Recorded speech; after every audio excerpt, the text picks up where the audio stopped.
这个确定不是备孕的时候才要吃的菜吗？哇，不知道大家最近有没有看中餐日做那个事儿？大概就是国内一家餐厅套用了在日本很流行的omakase的用餐形式，然后就引起了一些质疑的声音。但是吧，我想说，在日本这样的中餐厅真的巨多，主要是不仅没人质疑，反而喜欢它的人很多。我怎么感觉越看越像是菜的问题？所以我带着一颗强烈的探求心，今天找了家靠谱的来试一试。备孕的时候都没有吃这么丰富，好补啊！这个就是他们家的入口了，是不是有一种钱没带够就出不来的感觉？すみません、予約したのレオです。这店感觉好高级好严肃，见到朋友才松了口气。然后我们点的也是他们家的一个套餐，第一个是一个前菜拼盘，这菜叫富贵前菜莫里亚瓦塞，我感觉我妈妈肯定会很喜欢这个菜，我们一个一个来。这个是小米辣海带丝，配了一坨海螺肉。小米辣加的海带就是特别酸爽，然后是一只醉虾，厨师已经帮你剥好了。我本来还有点忐忑那个酒的味道，但它其实只有一丁点的酒香，然后一小块肘子冻。不过好像开胃菜都没啥可说的，就是越吃越饿。我们直接看主菜吧，第一个菜感觉就是 C 位，佛跳墙，它真的太补了。是不是佛跳墙的用材在每个地方都不一样？我们这个打开第一个是鲍鱼，因为是炖的，所以能极大程度保留它的 Q 弹，嚼就完了。还有一根看起来品质还不错的海参。这个一口下去真的特别的鲜嫩多汁，这是一嘴巴弹嫩的胶质。然后我觉得今天最恐怖的是这个牛鞭，我就很好奇，你们那儿吃佛跳墙要放牛鞭吗？口感吃起来很像牛蹄筋，不过是炖的趴烂的那种。我还以为会有那种骚味呢。下一口挑战升级，牛蛋，牛蛋啊，为什么要念两遍？它的味道像毛肚，又像卤水鹅肝，就是内脏的味道，没有骚味了。最后感性剩一口闷，喝一口佛跳墙的精华。这个汤足足熬了10个小时，那种浓稠的鲜味就是不一样，超补。胖了。接着是这个菜，鱼子酱松叶蟹。虽然这个搭配让我想起了那些吃不饱的法餐，但这一口吃进嘴里满满的蟹肉，这个分量肯定是中国菜，而且它下面一层还是蟹肉，这得多实诚。而且配上那个奶香味的酱不要太满足，这一口既有蟹肉本身的鲜甜，还有鱼子酱的咸香，就是满足。接着是一个点缀了春卷的狮子头，这个跟我们平时吃的狮子头好像还不太一样，特点是它里面可以爆汁，里面是一层肉肉的夹心。咱们就说这种大口吃肉的感觉真的很过瘾，细腻的肉泥和大坨的肉块混合在一起，甚至还有点像没有皮的饺子馅儿。接着这个是他们家的海胆盒子，我发现他们家的分量都好实在，它里面不光有海胆，还有海参，还有贝柱跟猪肉，好多肉啊！这么多食材都挤在一块儿，一口下去真的会爆汁。哇，这个菜我是真的很想外带几个回家。接着是一盘蟹黄菊花贝柱，淋了一勺满满的蟹黄膏的酱汁。贝柱还挺有嚼头的，贝柱的味道本身就很鲜，再加上那个蟹黄酱，甚至很想来一碗米饭。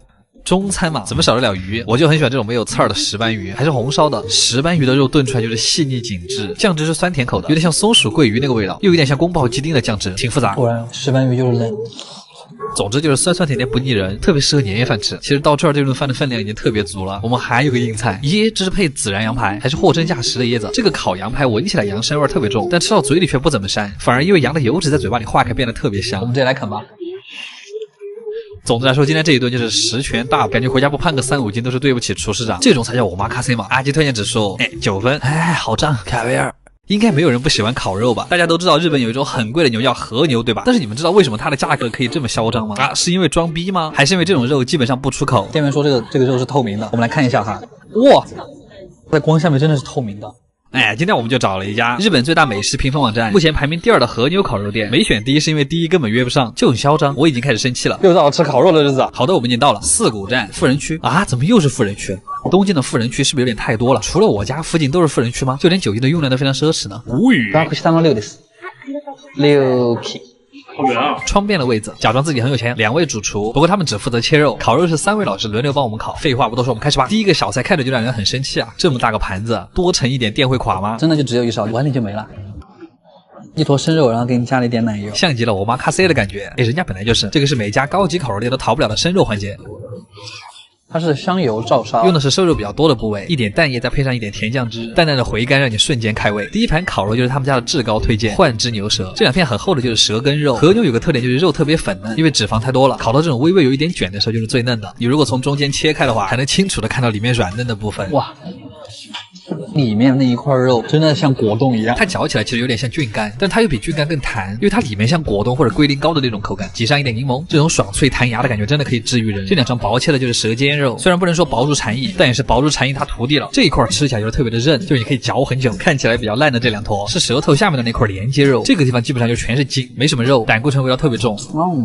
但它却意外的在嘴巴里面飙汁，这个是吃到现在最有炭火味道的，因为它全是脂肪。接下来这2片就是和牛本牛了，烤的时间非常短，每一面可能就只烤1-2秒，然后像叠被子一样叠起来。不知道为什么看着我特别爽，虽然不是说晶莹剔透，但是你看这个油光，所以它才叫双酱和牛。而且这种7分熟一进嘴，你就能直观的感觉到它的好坏，真的巨甜。接着是2块很豪横的横膈膜肉，你们看它翻过来的时候，前有绝景，美拉德反应让空气中都弥漫着和牛的香味。我发现高级烤肉店的肉就是它怎么烤都很好看，配上一丁点山葵，就是不辣的芥末，它入口绵软多汁的口感中还带着些许奶香，山葵又能让奶香中透露出隐隐约约草地的味道，贼高级。接下来是2片牛肩肉，店员说这个肉是透明的，我用相机给你们拍。哎，我反正不信。3、2、1。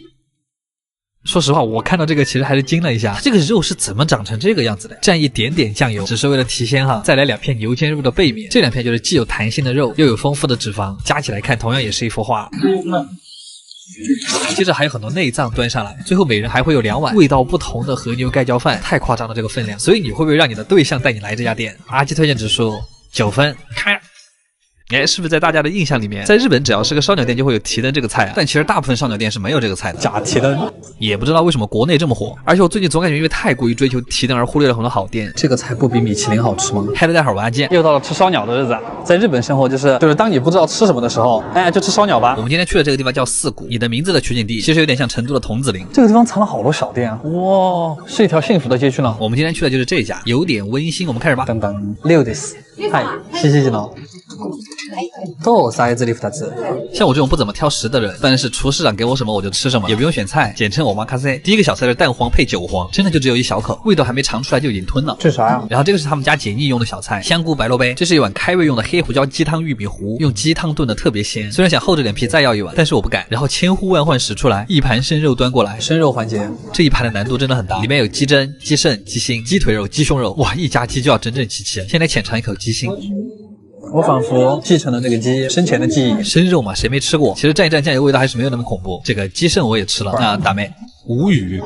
鸡肝其实还挺好吃的，细腻绵软，送进嘴里还有那种浓密的脂肪感。哇，鸡胗就不说了，在生内脏的衬托下，半熟鸡胸肉是多么的美好。果然吃生肉没有味道就是最好的味道。然后下一盘是个甜品，我的烧鸟什么时候才能好啊？师傅把这个面包烤得特别脆，旁边这个配的是提拉米苏味道的花生酱，咖啡味的脆皮蜂蜜面包。再来个，终于到了第一个串，白白胖胖鸡胸肉，多汁弹滑的鸡胸肉，点缀一丢现磨的山葵，我又可以了。下圈是青椒鸡心，果然还是熟的鸡心深得我心，炙烤之后的鸡心充斥着炭火味，吃起来还特别有嚼头，哇，甚至有那么一点川菜的味道，绝了！我以为我能认真吃肉的时候，不速之客来了啊！沙拉，内心是拒绝，但是为了能活到150，还是吃一口吧。哦，真难吃。接下来这串金葱烧鸟，我的爱，他选的最粗的那种葱根，这串烤的外皮焦脆，内里肉汁充沛。今天的单压是不是有点多？肉里还有一丝嚼劲，趁热吃真的无敌了。再来一串银杏，外表金光，吃起来软糯。那咱们就是说一口4颗就会翻车，压上瘾的这是无语。哇，来了串大的，烤紫苏鸡胸肉肉馅儿，这一串满满当当的肉馅儿，有点像过年家里调的纯肉饺子馅儿，用小鸡蛋、蛋黄液滑滑嫩嫩的包裹肉馅儿，会让口感更丰富，也让鸡胸肉的味道变得更鲜了。肉烤得来流油，就很适合配点蛋黄。假提灯，一口灯。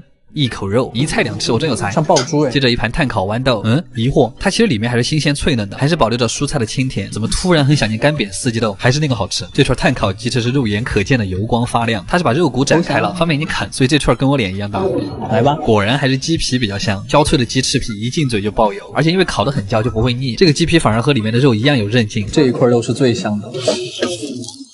然后上了一碗鸡蛋羹，上面是低温急速冷冻的鸡肝，它吃起来就像是鸡肝味的冰淇淋，真入口即化。吃到底部还有一块很嫩的鸡肉，还有鸡肝跟肉末，因为里面还加了芝士，莫名能吃到一股奶香味，好神奇的口感。今天的味觉新体验。然后是糖心鹌鹑蛋，神奇的是它的糖心是微热的，蛋液还微微泛甜。然后这个串特别怪，它是鸡的食道，鸡的食道有这么长，没吃过的东西还是挤一点柠檬，它吃起来像炸过的鹅肠，又脆又韧。它是在成都吃火锅会烫的那个贡菜。这一串是鸡的甲状腺，什么呀？怎么越吃越怪？简单的概括一下就是鸡油味的口香糖，反正我就是嚼不断。最后的主食极其的给力，鸡肉肉末饭，晃悠晃悠的温泉蛋。我们要把整碗饭和匀，送一口满满都是料的饭进嘴，无敌的满足。那个滑滑的蛋液包裹着颗粒分明的肉末，还有香米。它里面还有一点微甜的照烧酱。干完一碗饭再来一碗超浓鸡汤，日渐圆润就是这么来的。总结一下这家店，果然食材原本的味道才是最美的。哇，突然上升了一个高度。阿基推荐指数9分，卡哇伊2。很多人说这是日本最贵的一种鱼，叫日本鳗。贵是因为这种鳗鱼特别难养，以至于它的鱼苗和黄金差不多贵。但是这个和我们又有什么关系呢？你们知道在日本吃一顿鳗鱼可以吃到多少东西吗？好，待会儿我见。又到了吃鳗鱼饭的日子，今天的风真的好大。这是我们上次去的那家百年老店，然后他们家翻新了一下，对，这是证据，还装上了自动门，感觉反而很怪。予約したの6です。6ですね。3名で。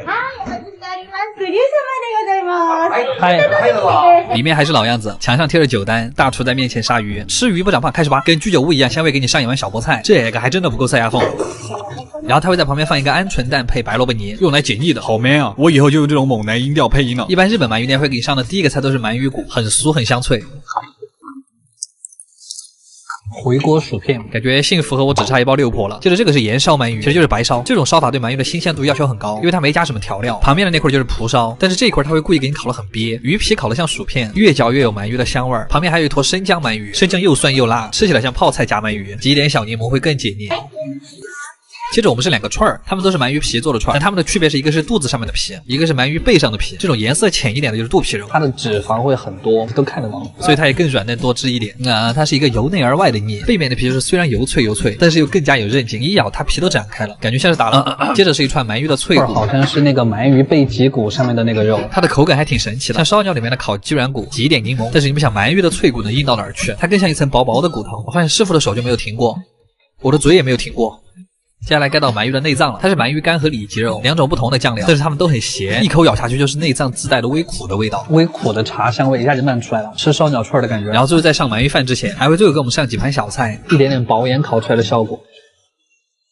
然后一碗很袖珍的鳗杂，长得好像异性。经典时尚小鳗杂，这个一定要蘸酱油跟芥末，要不然巨腥。然后盼星星盼月亮，终于等到了我们的主角，感觉开盖的瞬间我都想给他鼓个掌。我发现他家的做法是先烤后蒸，师傅说这样才能锁住鳗鱼最原始的鲜味。米饭的上面还会单独撒上一些酱汁，最后铺上一个迷之装饰。我点的是超小份，因为我真的吃不下了。开盖的第一个瞬间是炭火气味特别香，肉眼可见的鲜嫩程度，浓郁鲜甜的酱汁渗透到了鳗鱼的内部。哇，微甜的蒲烧鳗鱼，这个真的是下饭神器，一口鳗鱼，一口甜甜的米饭，胖就胖吧。这种有韧劲的鳗鱼肉真的是一种很珍贵的味道。我是一个大胖子，阿基推荐指数9.5分，这么高啊！我的下巴在哪儿？是这儿吗？是这儿吗？是这儿吗？啊，在这儿啊！靠，还真的挺贵的。